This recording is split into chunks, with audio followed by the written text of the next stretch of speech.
Good evening बच्चों। आज हम लोग क्वेश्चन 2.37 करेंगे, जिसमें क्वेश्चन में ये कहा जाता है, क्वेश्चन में पढ़ रहा हूँ एनसीईआरटी का, कि आंसर द फॉलोइंग। इसके कई सारे और क्वेश्चंस हैं, जिसमें क्वेश्चन ए कहता है, पार्ट ए कहता है, the top of the atmospheric pressure is 400 kilo volt with respect to the surface of the earth corresponding to an electric field that decreases with altitude near the surface of the earth. The field is about 100 volt per meter. Why then do we not get an electrical short as we step out of our house into the open? यानी जब हम open पे जाते हैं तो हमको shock क्यों नहीं लगता? तो देखिए, समझिए बात को। यहाँ क्वेश्चन में ये कह रहा है कि जैसे मान लीजिए ये हमारा अर्थ का सरफेस है, और अर्थ के सरफेस से कुछ दूरी पर पोटेंशियल कह रहा है कि 400 किलो वोल्ट है। क्वेश्चन में यही कहा गया है कि 400 किलो वोल्ट है। फिर क्वेश्चन में कहता है कि हम जब नीचे आते हैं ऑल्टीट्यूड पर, जब हम नीचे आएंगे तो क्या होता है, एल्टीट्यूड पर हम जब ऊपर से नीचे आएंगे तो कहता है इलेक्ट्रिक फील्ड हमारी डिक्रीज होती है, ऐसा क्वेश्चन में कहा गया है। तो कहता है कि हमें जो है इलेक्ट्रिक शॉक क्यों नहीं लगता जब हम ओपन पे घूमते। देखिए, समझिए बात को। अब यहाँ पर 400 किलो वोल्ट क्यों होता है? क्योंकि देखिए, ऊपर हवा में जो है बहुत सारे आयन्स होते हैं, क्योंकि गैसें जो है आयनों से जब गैसें जो है ब्रेक होती हैं, गैसें जब सन की रेज में आकर के ब्रेक होती हैं, फोटान जब उस पर गिरता है तो वो आयन क्रिएट होते हैं, जिसकी वजह से वोल्टेज क्रिएट होता है। अब बेसिकली हम ये माने कि मान लीजिए हम अपने घर से बाहर गए, ठीक है, तो जब घर से बाहर गए तो हमारे जस्ट ऊपर की जो लेयर है वो लगभग इलेक्ट्रिक फील्ड वहाँ होता है 100 वोल्ट पर मीटर, ऐसा क्वेश्चन बोला गया है। अच्छा, हमारी हाइट लगभग 1.7 मीटर के अबाउट होती है, अप्रॉक्स 1.4 टू 1.7 मीटर के अप्रॉक्स होती है। तो यहाँ से यहाँ तक की डिस्टेंस को हम मान लें 1.7 या 1.5 इस तरह से मीटर होती है, ठीक है, 1.5 ही मान लें या 1.7 मान लें, कोई प्रॉब्लम नहीं है। अच्छा, अर्थ के सरफेस पर पोटेंशियल क्या होता है? ज़ीरो होता है। हम ये जानते हैं कि अर्थ के सरफेस पर पोटेंशियल ज़ीरो होता है, ठीक है। तो अब यहाँ देखिए, ये इलेक्ट्रिक फील्ड यहाँ पर हमने 100 वोल्ट पर मान लिया, और ये डिस्टेंस है, और यहाँ पोटेंशियल ज़ीरो है, तो हमको पोटेंशियल डिफरेंस मिल जाएगा। यानी इनके बीच का पोटेंशियल डिफरेंस, हमारे सर से और पैर के बीच का पोटेंशियल डिफरेंस मिल जाएगा। वो पोटेंशियल डिफरेंस कितना होगा उसको हम फार्मूले से निकाल सकते हैं। देखिए, V होता है, यहाँ पर V होता है E इंटू डी। ई इलेक्ट्रिक फील्ड है, वो लगभग 100 वोल्ट पर मीटर है, और डिस्टेंस हमारी कितनी है 1.5 मान लें इसको, 1.5, तो ये लगभग आ जाएगा 150 वोल्ट। अब देखिए, यहाँ का वोल्टेज है 150 वोल्ट, यहाँ का है पोटेंशियल ज़ीरो, तो इसका मतलब एक पोटेंशियल एराइज करता है। अच्छा, अब यहाँ पर चार्ज जब ओपन पे हम जाते हैं तो शॉक हमको नहीं लगता। देखिए, शॉक क्यों नहीं लगता? देखिए, शॉक लगने के लिए क्या है कि हमारा जो बॉडी है, चूँकि बॉडी हमारी एक प्रकार की कंडक्टिंग बॉडी के रूप में काम करती है। अब देखिए, हमारे अर्थ के ऊपर कुछ भी ऐसा चार्ज एक्यूमुलेट तो है नहीं कहीं, इसी हमारे सर के ऊपर कोई ऐसी जगह तो है नहीं जहाँ के सारे चार्ज एक्यूमुलेट हों। देखिए, अगर चार्ज एक्यूमुलेट होते कहीं पर और उसको अगर हम अर्थ से जोड़ देते, जो कि हमारी बॉडी जो है जोड़ने का काम कर रही है, ठीक है, हमारी बॉडी जोड़ने का काम कर रही है, अगर चार्ज कहीं एक्यूमुलेट होते तो वो चार्ज के एक्यूमुलेशन से हमारी बॉडी को एक रास्ता मिल जाता और वो अर्थ पर आकर के ख़त्म हो जाते, यानी कि एक करंट प्रोड्यूस हो जाती है हमारी बॉडी के अंदर। तो वो ऐसा इसलिए नहीं है क्योंकि जो चार्ज है वो ओपन है और वो उस ओपन एरिया में डिस्ट्रीब्यूटेड है। तो यहाँ लिख सकते हैं, since charges distributed everywhere above the head, यानी हमारे सर के ऊपर डिस्ट्रीब्यूटेड हैं, एक्यूमुलेट नहीं हैं। Since charge distributed everywhere above the head, due to this we do not get electric shock। जिसकी वजह से हमको इलेक्ट्रिक शॉक नहीं लगता। ठीक है, ये तो हो गई हमारी बात जिसमें क्वेश्चन नंबर ए में ऐसा बोला गया था कि हमें ओपन में जाने पर शॉक क्यों नहीं लगता। अब बात कहता है कि अगर हम ओपन में ना होते, मान लीजिए हमारा घर होता और वो घर हमारा जो है स्टील का केस होता, जो कि पार्ट बी में बताया गया है। तो बी में बताया गया है, तो इसको जो है हम लोग बी वाला जो है पढ़ देते हैं आपको कि क्या बताया गया है। तो उसके लिए आपको थोड़ा सा समझना पड़ेगा कि अगर अर्थ के पास यानी अर्थ के ग्राउंड पर अगर हम एक कोई ऐसा जगह बना लें जहाँ पर उसका एक, जैसे मैं क्वेश्चन पढ़ रहा हूँ, a man fix outside his house on evening a 2 metre height insulating slab. अच्छा ये नहीं, ये तो क्वेश्चन दूसरा है। हाँ ठीक है, नहीं नहीं ये नहीं है, ये जो है क्वेश्चन नहीं है। तो ये बी क्वेश्चन नहीं है। देखिए इसी में ही पूछा गया है कि अगर मान लीजिए इसी अर्थ सरफेस पर हमारा जो घर है, कोई मान लें एक घर मान लें, है ना, एक घर मान लें, और घर किस चीज़ का बना है, स्टील का बना हुआ है। ठीक है, घर स्टील का बना हुआ है, स्टील केज है। तो कहता है कि घर के अंदर अगर हम बैठे हैं तो हमें जो है शॉक क्यों नहीं लगता। देखिए जब हमें अच्छी तरह मालूम है कि जो मेटल होता है, मेटल में इलेक्ट्रिक फील्ड हमारी ज़ीरो होती है। ठीक है, तो जब हम देखिए इलेक्ट्रोस्टैट में आपने पढ़ा होगा, मैं बताता हूँ, इलेक्ट्रोस्टैटिक शील्डिंग, इलेक्ट्रोस्टैटिक शील्डिंग। तो इलेक्ट्रोस्टैटिक शील्डिंग में आपने पढ़ा है कि जब मेटल होता है, स्टील, जैसे स्टील मेटल ही होती है, तो मेटल में इलेक्ट्रिक फील्ड क्या होती है, ज़ीरो। तो जब इलेक्ट्रिक फील्ड ज़ीरो हो जाएगी तो वहाँ पर हमको पोटेंशियल भी हमारे पास कुछ नहीं होगा। ठीक है, मतलब कहने का पोटेंशियल डिफरेंस नहीं होगा, इलेक्ट्रिक फील्ड ज़ीरो होगी तो वहाँ पर हमको करंट नहीं लगेगा। ठीक है, तो इसको आप यही लिख सकते हैं कि due to metal electric field is zero, therefore we do not get electric short inside the house या इनसाइड द होम। ठीक है, तो ये तो बात हमारी यहाँ पर हो गई। अब यहाँ पर दूसरा पार्ट बी क्वेश्चन कहता है, पार्ट बी में ये कहा जाता है, a man fixes outside his house on evening a 2 metre high insulating slab carrying on its top large aluminium sheet of area 1 metre square. मतलब देखिए जैसे ये कह रहा है कि हमारा जो अर्थ है उस अर्थ के ऊपर हमने एक इंसुलेटिंग मटेरियल का स्लैब बनाया और उसके ऊपर, इस स्लैब के ऊपर एक 2 मीटर स्क्वायर का एल्युमिनियम का हमने उसके ऊपर शीट रख दी जिसका एरिया 2 मीटर स्क्वायर है। ठीक है, ये कब किया है, ये इवनिंग में किया। उसने बोला ना कि इवनिंग में किया है। तो will we get an electric shock if touches the metal sheet next morning. तो ये काम हमने कब किया बच्चों, इवनिंग में किया है, इवनिंग में किया है। ठीक है, देखिए इवनिंग में जब हम करेंगे तो रात में कुछ ना कुछ आयंस जो आएंगे तैरते हुए, चूँकि ये मेटल है तो तैरते हुए जो है आयंस जो आएंगे, तो हो सकता है कि यहाँ तैरते हुए आयंस इस पे आकर के चिपक जाएं। जो आयंस उड़ रहे होंगे हवा में, जो तैर रहे होंगे, वो आयंस आके चिपक जाएं। अब सुबह उठे हम, सुबह उठने के बाद हमने देखा कि भाई ये मेटल शीट है, हमने इसको टच किया।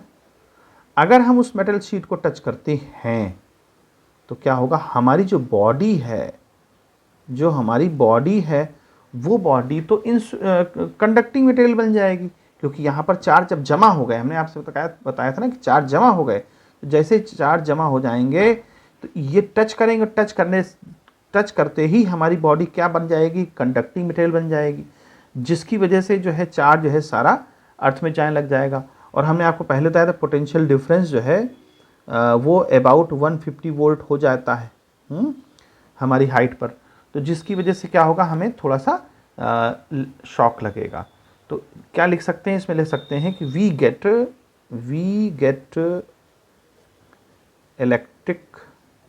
Electric shock little bit cause at night some amount of charge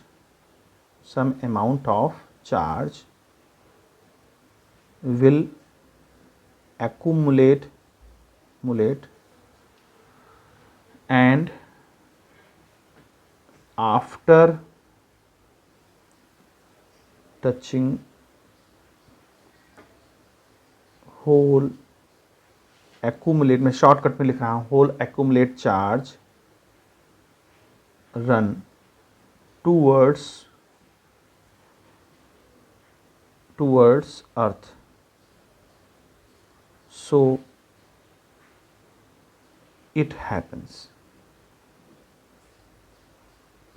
ठीक है, तो ये अपने वर्ड्स में भी लिख सकते हैं, ऐसा कुछ नहीं है कि इन्हीं वर्ड्स में लिखना ज़रूरी है।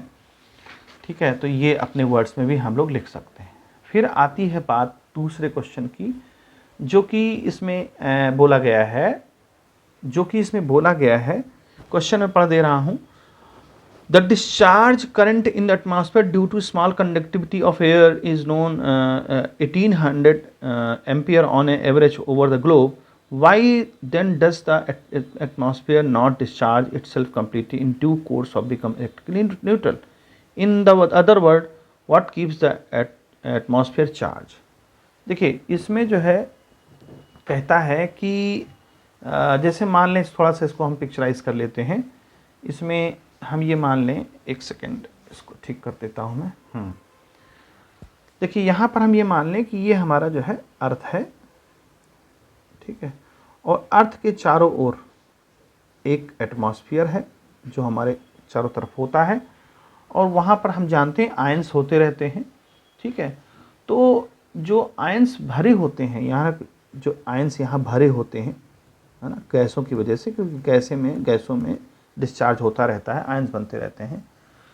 तो यहाँ पर जो भी चार्जेस हैं, वो चार्जेस क्या करते हैं, रन होकर के हमारी अर्थ पर आते हैं, रन होकर के हमारे अर्थ पे आते हैं। तो कहता है उससे लगभग जो है 1800 एम्पियर करंट फ्लो होती है, 1800 एम्पियर करंट फ्लो होती है उन चार्जेस की वजह से। ठीक है, और जब ये ऐसा होता है तो कहता है कि क्वेश्चन में कहता है कि why then does the atmosphere not discharge itself completely is due course become electrically neutral? देखिए, जब भी चार्ज बनता है तो वो अर्थ की तरफ आता है, अर्थ की तरफ वो आकर के न्यूट्रलाइज हो जाना चाहिए। तो ऐसा कहता है कि ऐसा क्यों होता है कि वो न्यूट्रल नहीं हो पाता और चार्ज लगातार बना करते हैं।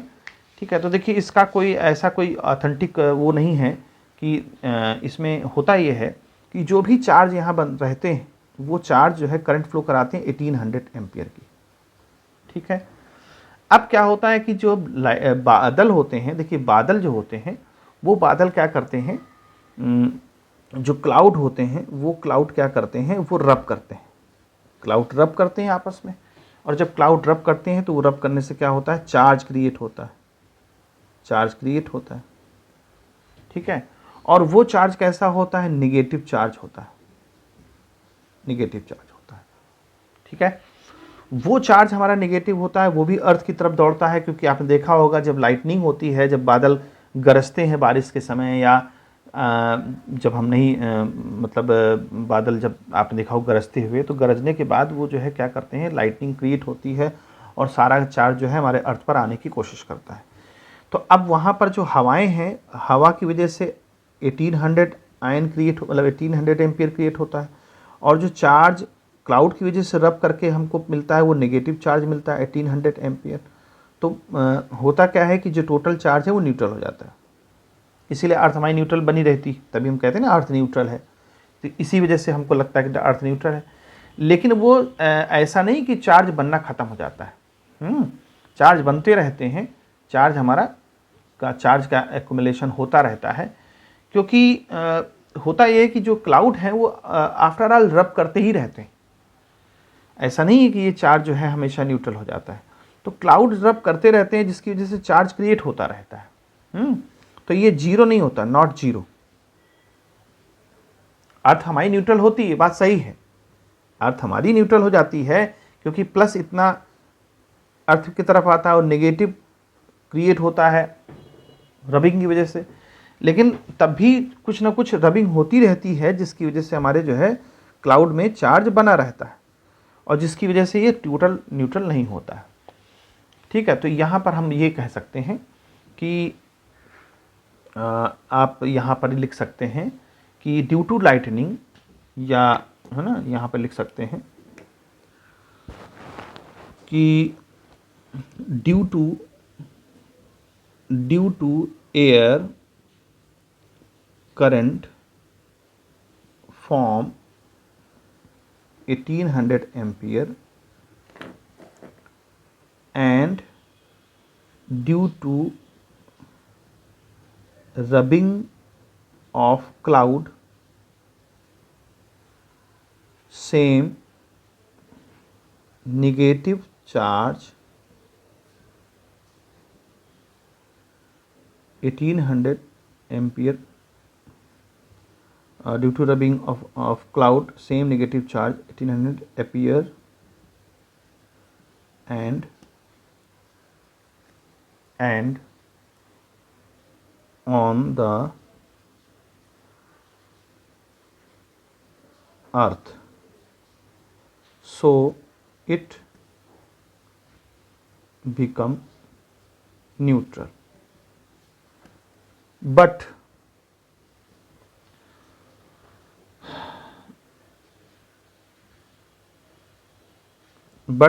it does not discharge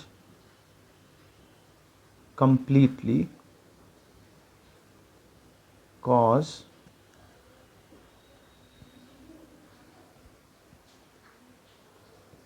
because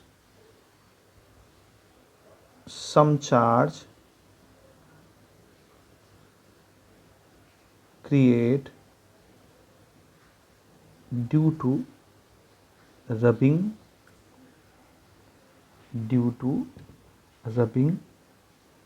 of clouds still। तो इसको अपने लैंग्वेज में, अपने भाषा में लिखा जा सकता है। तो फिर से इसको एक बार समझ लें कि देखिए, जो हमारे पास अवेलेबल एयर होती है वो एयर की वजह से 1800 एम्पियर क्रिएट होता है, लेकिन जो हमारे क्लाउड होते हैं उस क्लाउड के रबिंग से भी कुछ नेगेटिव चार्ज क्रिएट होता है जो भी अर्थ की तरफ आता है। तो टोटल चार्ज कितना हो गया? 0। लेकिन ऐसा नहीं है कि पूरा तरह से ये न्यूट्रल होता है, कुछ ना कुछ हमारे चार्ज मतलब हमेशा ख़त्म नहीं होता है, कहने कर ले ख़त्म नहीं होता है ना।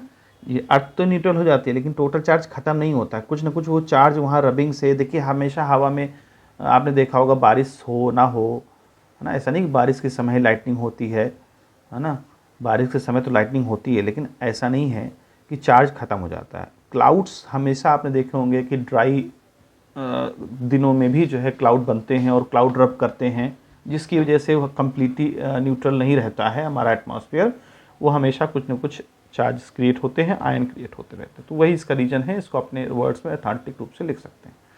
अब बात जो है नेक्स्ट उसकी आती है, जिसमें क्वेश्चन डी में कहता है कि जो लाइटनिंग क्रिएट होती है वो लाइटनिंग आखिर कहाँ जाती है, मतलब किन किन फॉर्म में डेवलप होती है।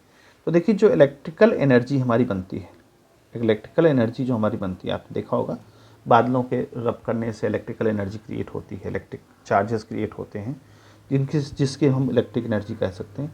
तो सबसे पहले तो आपने देखा होगा कि हमको लाइट के फॉर्म में मिलती है। इलेक्ट्रिकल एनर्जी लाइट एनर्जी में चेंज होती है, क्योंकि आपने रोशनी देखते हैं। दूसरी चीज़ हमको वो मिलती है साउंड एनर्जी में, साउंड की आवाज़ आती है, गड़गड़ाहट की आवाज़ आती है, ठीक है। और तीसरी एनर्जी हमको कुछ हीट के फॉर्म में मिलती है ना। कई बार ऐसा होता है जहाँ पर लाइट गिरती है, आपने सुना होगा, है ना, न्यूज़ में देखा होगा, न्यूज़ में पढ़ा होगा कि जहाँ लाइट गिरती है वहाँ जो है घास ख़राब हो जाती है, वहाँ की ज़मीन ख़त्म हो जाती है, मतलब चीज़ें जल जाती हैं, पेड़ पौधे जल जाते हैं, उसी वजह से होता है। तो वो इलेक्ट्रिकल एनर्जी हमारी जो लॉस होती है वो 3 फॉर्म में होती है, light energy, sound energy and heat energy. तो उम्मीद है बच्चों आपको समझ में आया होगा, और कोई प्रॉब्लम है तो ये मैं arts comment section. Good bye बच्चों।